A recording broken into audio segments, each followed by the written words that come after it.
Welcome once again, my fellow manipulators of digital fate. I'm Richie, this is Capricorn, and today we're back at it with day 3 of spoiler season for Magic the Gathering's Edge of Eternity's expansion. This set's already looking absolutely insane, and even more crazy cards were spoiled today. I can't wait to dig in. Before we do, please like the video. It helps me get it out to so many more people and helps the channel grow. I appreciate it more than words can possibly express. Also, be sure to subscribe if you're new because I'm going to stay on top of all of the spoilers as they drop, as well as some crazy deck techs I have coming down the line. So hit that subscribe button and let's get to it. First up, I want to talk about the one bonus sheet Stellar Sights card that has been spoiled since the last video, and that's Reflecting Pool.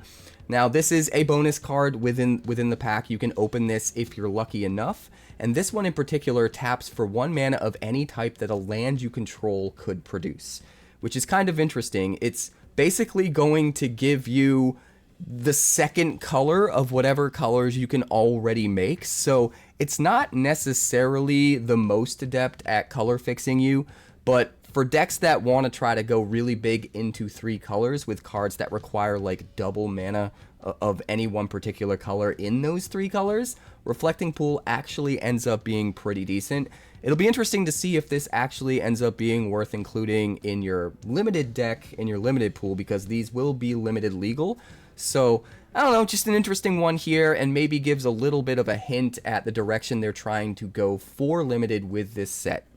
But next up, we have our first standard legal spoiler of the day. This is Starport Security, a 1/1 artifact creature robot soldier for 1 white mana. You can pay 1 white and 3, tap him to tap another target creature, but the ability costs 2 less to activate if you control a creature with a +1/+1 counter on it.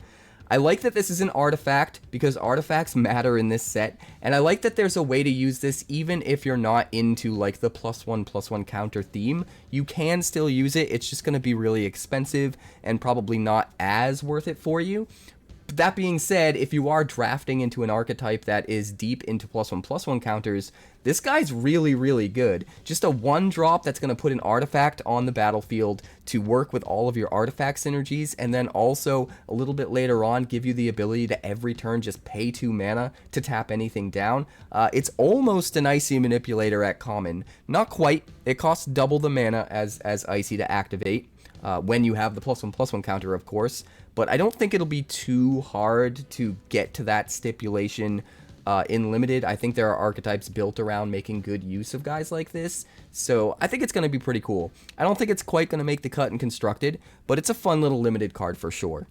Next up, we've got Gravkill. This is one that we saw in an earlier leak video, but now we have the official spoiler. This is an instant for 1 black and 3. You exile target creature or spacecraft. Just straight up, plainly, at instant speed, something is gone forever.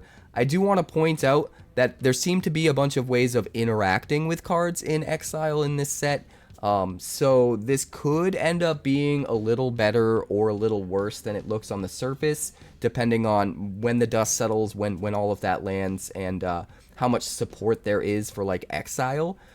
That being said, it's still pretty good at common. Honestly, I think most people are going to pick this pretty high in limited, just getting rid of any creature or even a spacecraft, especially if they've committed multiple stations to the spacecraft and they've almost got it turned into a creature. You don't actually have to wait for it to fully become a creature. You make them waste all of that power, all of that stationing they've done by just getting rid of the spacecraft immediately before it becomes a creature, because maybe it's a turn where you actually have the free mana, whereas you don't want to wait and not have the free mana on the turn when it finally becomes a creature. So there is a lot of upside here to being able to hit a spacecraft as well, and if you time it just right, you can really kind of blow out your opponent and make it so that they wasted a bunch of turns stationing something that's just gone. Really cool card. Next up, we've got our first uncommon of the day. This is Umbral Caller Zealot, a 3/2 human cleric for just 1 black and 1, and you can sacrifice another creature or artifact to surveil one.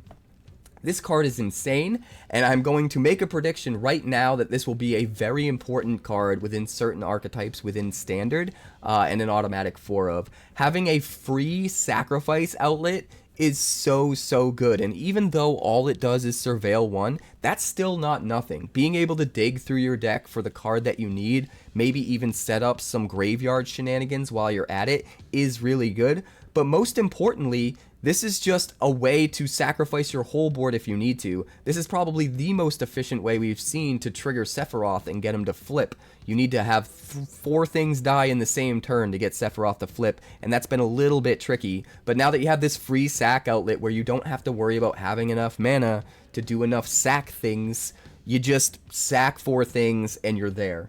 So I think this guy's really good. We already have a card in Standard that kind of does that and has better payoff than the Surveil 1, arguably, in Bartolome del Presidio.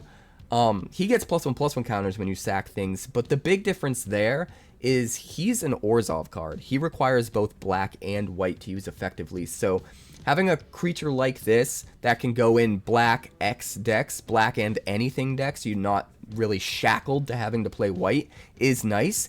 And then even in Orzhov and beyond, you have access to essentially 8 cards in your deck that can have like a free sack outlet, and that's incredibly important. Some of you might be saying like, yeah, we got Phantom Train in Final Fantasy and that's a free sack outlet, but that's a whopping 4 mana to play that card. That is a huge difference over 2 mana with Umbral Caller Zealot here.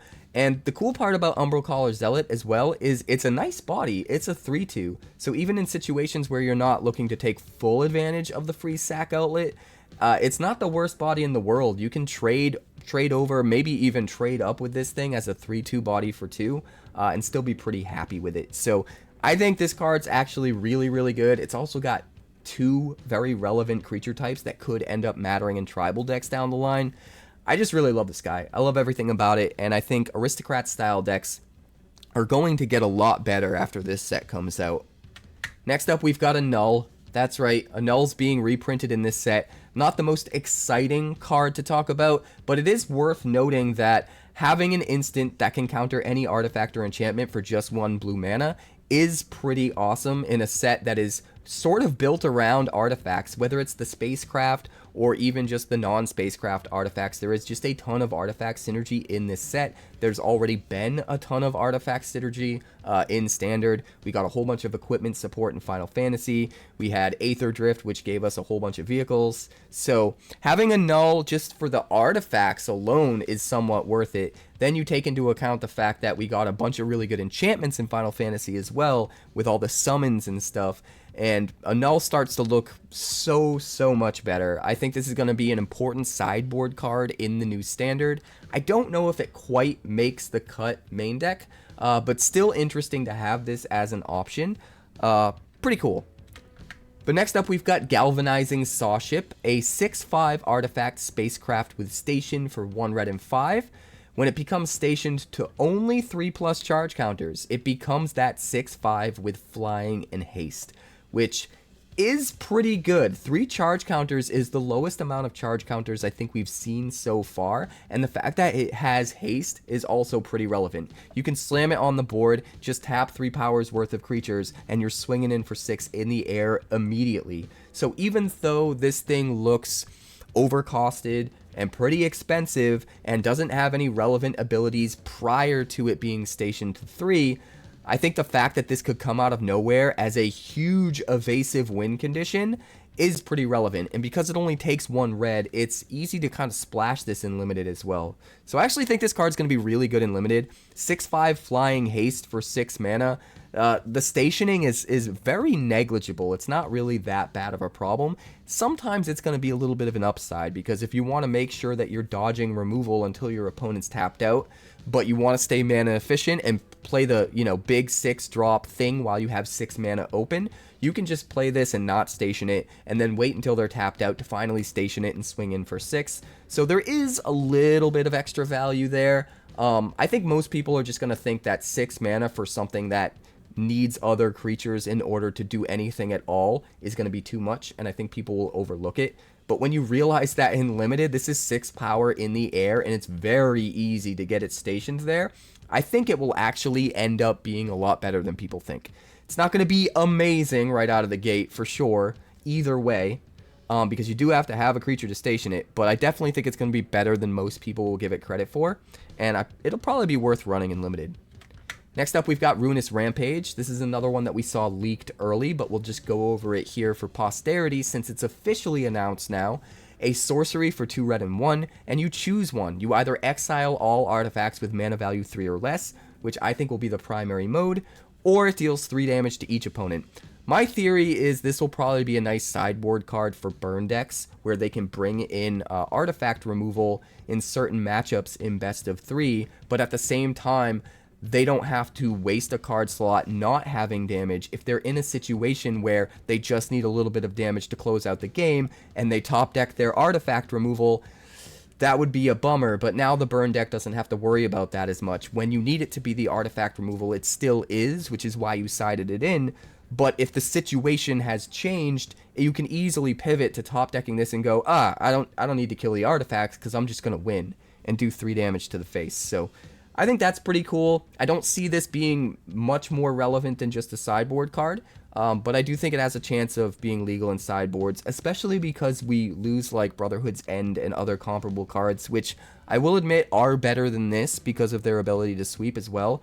But I think this is supposed to be something a little different. I think this is supposed to take some elements of a card like that and transition them into being more of a sideboard card that's not a completely useless card if you happen to draw it when you don't need to get rid of artifacts, which I think is pretty cool. But next up, we've got Scout for Survivors. This is one of my favorite uncommons I've seen so far. It reminds me of Patch Up.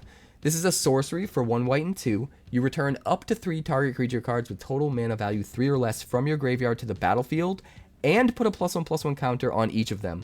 I think this card's insane, guys. I think this card is so good. Getting a 2-drop and a 1-drop and putting a counter on each of them just seems crazy to me. But then in some decks, if you build around it just right, you can just get 3 1-drops back and put a +1/+1 counter on all of them. That also seems crazy. I think I'm probably going to run 4 of these in my Bright Glass Gear Hulk deck after rotation, because that's searching up all the best 1-drops anyway. And so if you have a lot more 1-drops out that your opponent has to deal with and they're sending to the yard, eventually just bring 3 of them back in one go and make them stronger. That seems awesome to me. Let me know how you feel in the comments about this one, because I actually think this one's going to be kind of crazy.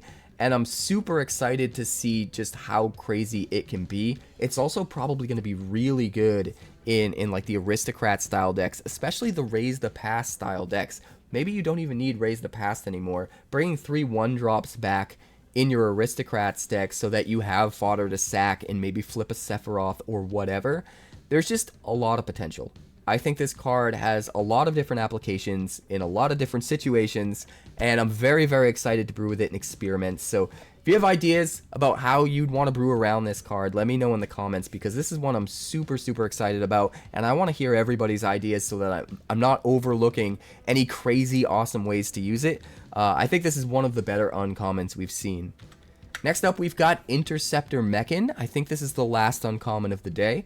This is a 2/2 artifact creature robot for 4 mana in the colors of Rakdos. It has flying. When it enters, you return target artifact or creature card from your graveyard to your hand.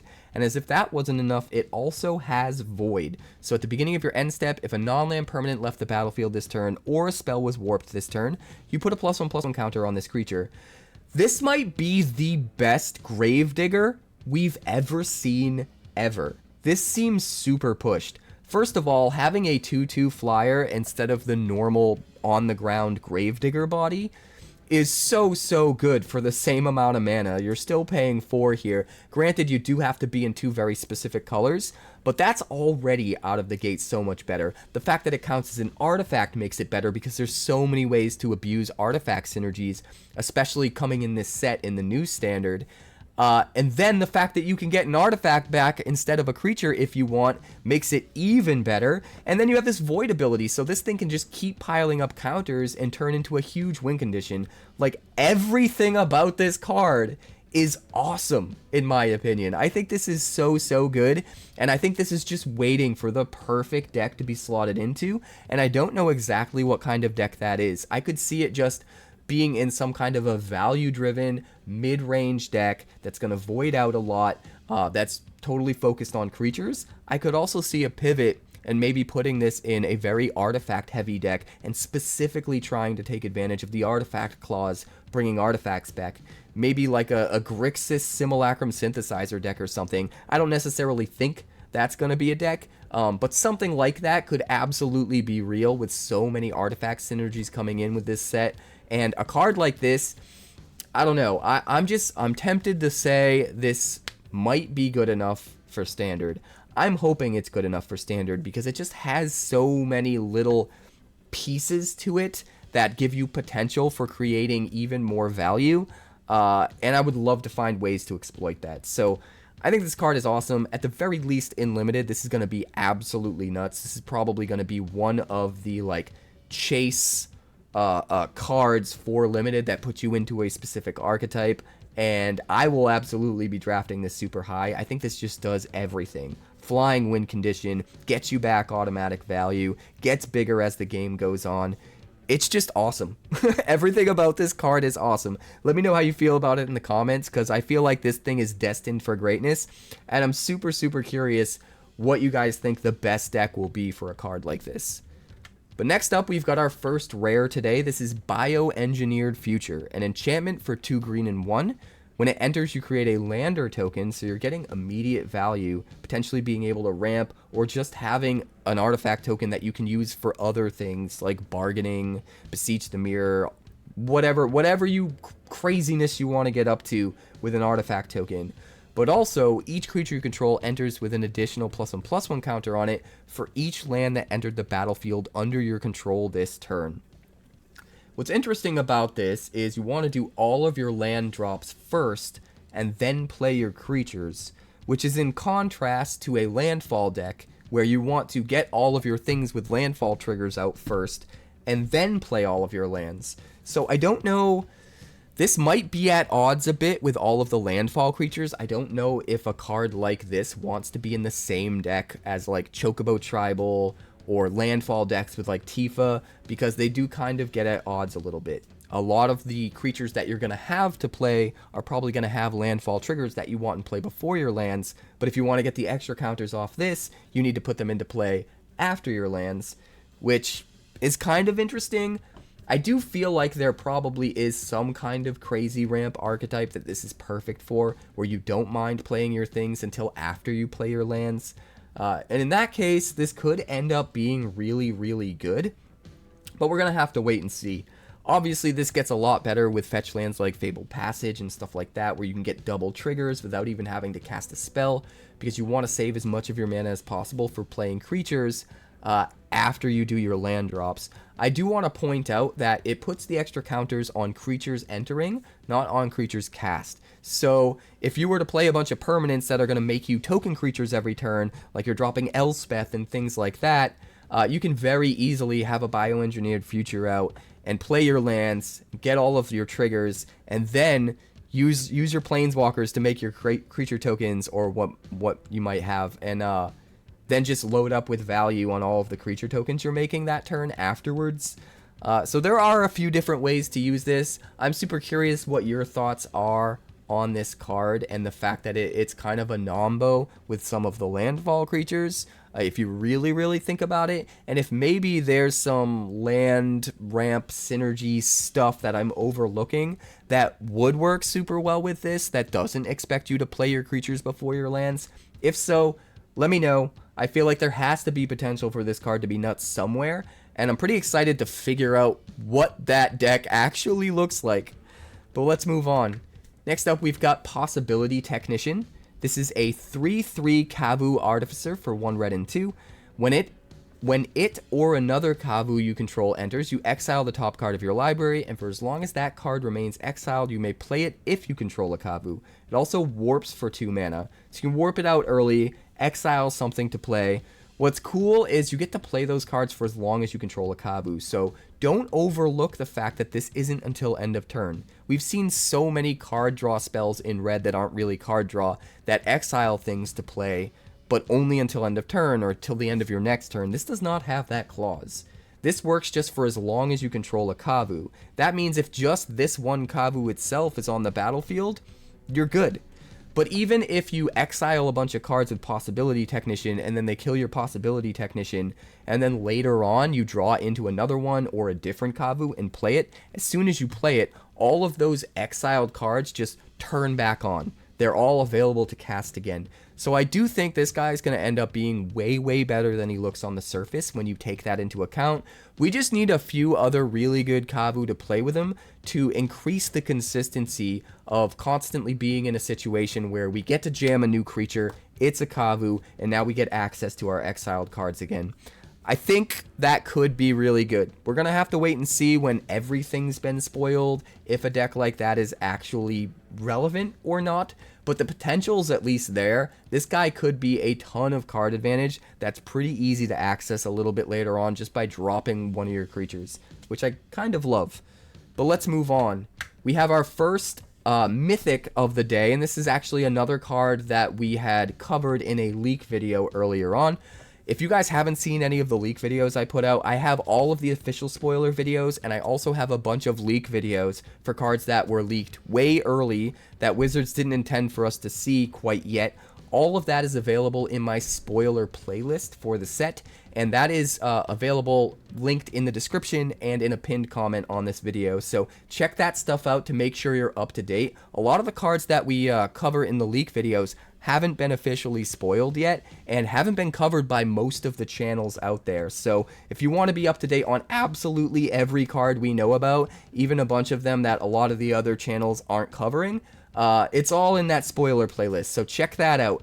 This one in particular is Famished Worldsire, a 0/0 Leviathan with Ward 3 and Devour Land 3 for a whopping 8 mana, 3 green and 5. Devour Land 3 means that as it enters, you can sacrifice any number of lands, and it gets 3 times as many +1/+1 counters on it for each land.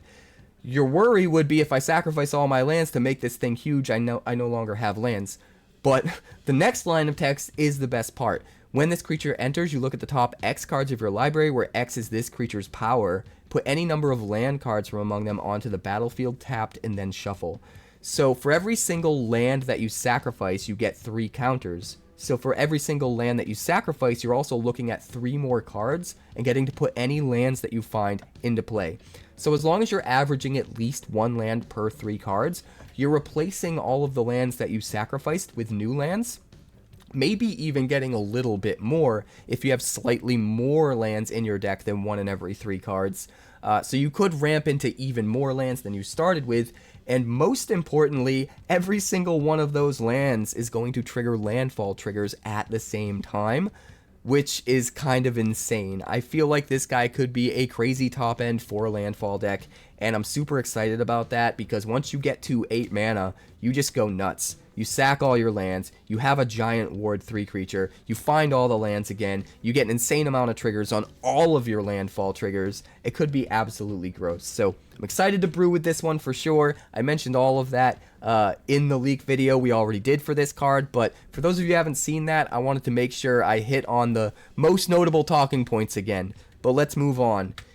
Next up, we've got Alpha Rael Stone Chosen. This is one that I covered in yesterday's spoiler video, but the only art that we had to show off was really, really crappy, low quality. That was a screen capture from MTG Arena because this is the card that you guys can get as a free edition in some of the bundles. I wanted to make sure I showed this off more clear with HD art, but also I noticed we saw the alternate art for him, so I figured it was worth mentioning, and this time showing the alternate art. 5 mana for a 3/3 with Ward, discard a card at random, which is actually insane because if they try to kill this with targeted removal, they might end up having to discard the best card in their hand, and I think your opponent's going to be a lot more hesitant to try and remove this thing because of it.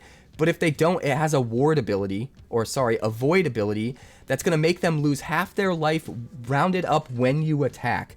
Not like the slasher where you have to deal combat damage, just literally triggers when you attack. And that triggers if they had a non-land permanent leave this turn, if you had a non-land permanent leave this turn, or if you've warped something. So there are so many ways to trigger void. It's crazy, guys. And I think this card is going to be a sleeper hit. I think it's going to be way better than people realize. because it looks like a lot of mana for something that doesn't necessarily do something the turn it comes out. And I think people are going to overlook it. I really think this is going to be kind of a sleeper, but it could end up being super crazy in the right deck.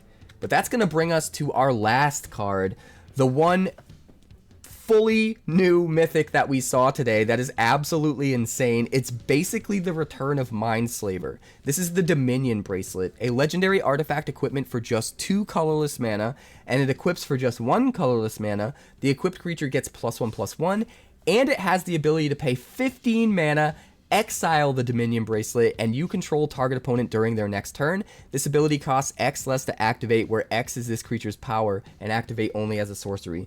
So if this thing gets onto a creature that's big enough, you could literally just pay 0 mana, exile the Dominion Bracelet, and take control of your opponent's next turn. And you only ever invested at most 3 mana into this thing, 2 to play it and 1 to equip it, which is crazy. I think this is going to definitely have a home in like Simulacrum Synthesizer decks. It's kind of a bummer that it's a 2-drop and doesn't trigger the Synthesizer when you play it, but those Synthesizer tokens get huge really quick, and if you want to just have protection against sweepers, if your opponent's just going to wipe the board the next turn and you want to avoid that, what better way than just having this equipped to one of your giant tokens that you made with your Synthesizer to reduce the cost to super low or maybe nothing, and then for almost free, just take control of their next turn and make it so that they don't cast their sweeper, so that when it comes back to your turn, you've got all of this power that is now ready to attack, doesn't have summoning sickness, and you just end the game. I think at the very least this could be a really, really cool, interesting sideboard option. But also maybe in like Green Stompy. We've talked a few times about how Green Stompy might be making a comeback, and I'd love to see it make a comeback and dethrone Mono Red aggro, because I'm so sick of Mono Red aggro. And I think this card has a chance of maybe being in that archetype. It's worth noting that for just your 1 mana to equip this, it is still going to boost the power of the thing that you're equipping it to as well. So it's not completely useless while you're curving out. It could give you that little bit of extra juice on a trample creature or something, and then at some point at a key turn later in the game, just absolutely abuse your opponent, make them waste all their stuff. It could be crazy. There's so many crazy ways you could use this card. I would love to hear your best ideas for how to use this thing, both the decks that it would fit the best in with, and maybe the creatures that it can line up the best with that can take advantage of that cost reduction because of high power. I think there's just a ton of potential. So let me know in the comments. But that's going to do it for today's video, guys. We'll be back tomorrow with another spoiler video for day 4. So if you haven't subscribed yet, definitely subscribe. We're going to hit these spoilers as soon as they drop, get them out to you as soon as we possibly can. I do my best. I push myself. I pressure myself to make sure I try to keep up with these spoilers as quickly as I possibly can, so that you guys have these things in your hands as early as possible. I'm just super excited. I'm super excited for early access, 24-hour stream. We're going to be brewing everything under the sun. So like I said already, if you have deck ideas with some of these cards, let me know in the comments, because we're looking for as many ideas as possible to brew during early access, and all of those deck techs will start going live that same day and every day after. It's going to be wild. I don't know exactly when early access is yet, but as soon as I have a very specific date, I'll make sure you guys know. It's going to be exciting. I'll see you guys tomorrow. Like, subscribe, do the thing. This set's looking wild.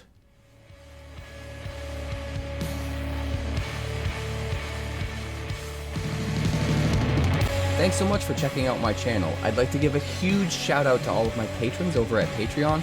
Without you guys, this channel would not be possible, so honestly, thank you from the bottom of my heart for all of your contributions. If you haven't yet, like and subscribe. The more likes we get and the quicker we get them, the bigger this channel will grow and the faster it will grow. I'd love nothing more than this channel to become something very special for you guys, but it's entirely up to you how fast that happens. Also, if you'd like more deck techs, that's somewhere over there. And if you'd like to see what else the channel's been up to lately, that's somewhere up that way. Also, subscribe, circle below, do all the things.